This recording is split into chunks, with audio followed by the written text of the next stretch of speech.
Do you know that the Sudanese people were the most massacred in history? Watch and see how it happened. In the year 1898, on the dry plains of Sudan, two worlds collided. On one side, tens of thousands of Sudanese warriors, brave men in white robes, carrying swords and spears, filled with faith and determination.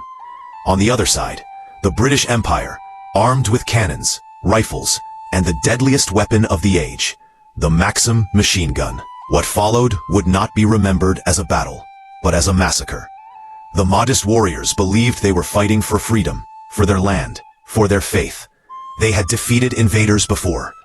They marched with courage, chanting, ready to meet their enemy face to face.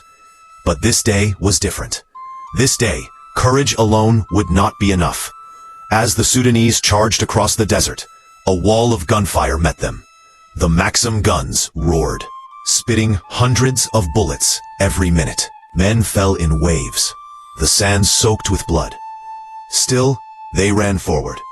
Still, they believed their bravery could overcome bullets. But bravery was no match for the machines of war. Hour after hour, the slaughter did not stop. More than 50,000 Sudanese fought with all their strength. They had courage. They had faith, but they did not have guns.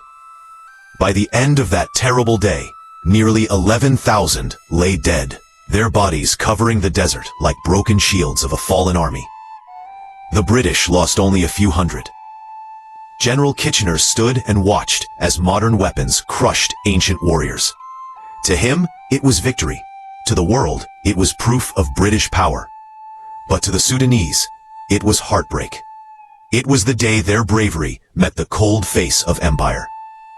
The massacre at Omdurman was not just a battle. It was a tragedy, a story of thousands who stood against impossible odds and fell. Today, their courage is still remembered, not for defeat, but for the sacrifice they made for their land.